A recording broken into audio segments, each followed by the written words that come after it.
श्रीमद् भागवत गीता का 16वां अध्याय जो है देव असुर संपदा विभाग योग, आज मैं आप सभी को सुनाऊंगी।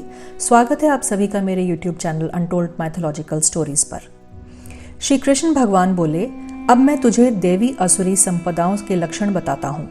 सर्वथा अभ्य का भाव, अंतःकरण का निर्मल ज्ञान एवं कर्म योग में दृढ़ स्थिति, दान, इंद्रिय संयम, यज्ञ, स्वाध्याय, तप, सरलता, अहिंसा, सत्य, क्रोध का अभाव, त्याग भावना, शांति, चुगली न करना, प्राणियों पर दया, अति लोभ का अभाव, कोमलता, अकार्य में लज्जा, व्यर्थ चेष्टाओं का अभाव, तेज, क्षमा, धैर्य, बाहर भीतर की शुद्धि, अभिमान का अभाव, ये सब लक्षण दैवी संपदा प्राप्त मनुष्य में पाए जाते हैं।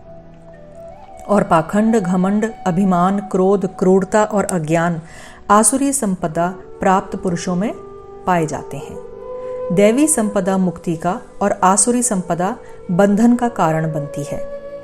तू चिंता मत कर, तुझे दैवी संपदा प्राप्त है। दैवी स्वभाव तो विस्तार से मैंने बता ही दिया है।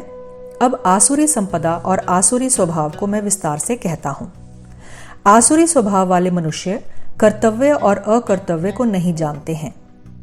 वे शुद्ध आचरण और सत्य भाषण भी नहीं जानते।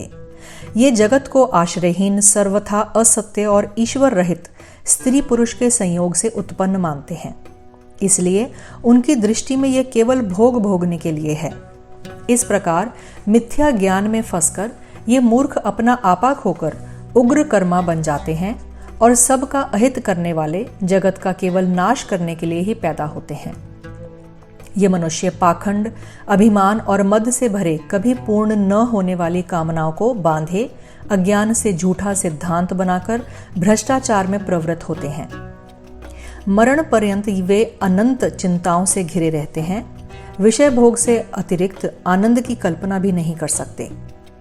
सैकड़ों आशा जालों में बंधे, काम क्रोध से अभिभूत, काम भोगों के लिए अनन्य से धन संचय की चेष्टा करते हैं।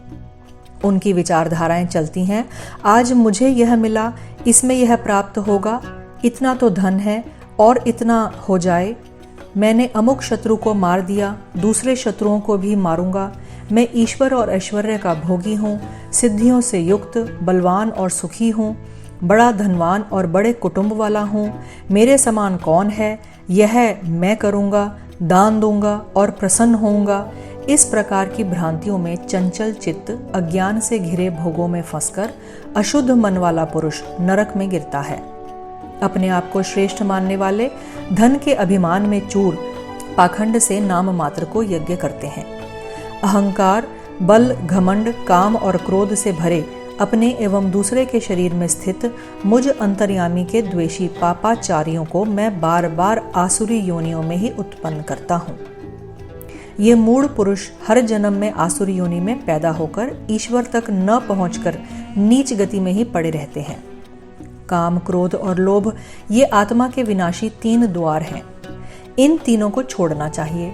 इन तीनों से छूटा हुआ पुरुष आत्म कल्याण का आचरण कर पाता है और फिर श्रेष्ठ गति को प्राप्त होता है। और जो पुरुष शास्त्र को छोड़कर अपनी इच्छा से बरतता है, वह न तो सिद्धि को प्राप्त होता है, न सुख को, न परम गति को। इसलिए हे अर्जुन, कर्तव्य अकर्तव्य का निर्णय शास्त्र से ही करना। शास्त्र विधि से नियत कर्म ही तुझे करना चाहिए। यह था 16वां अध्याय।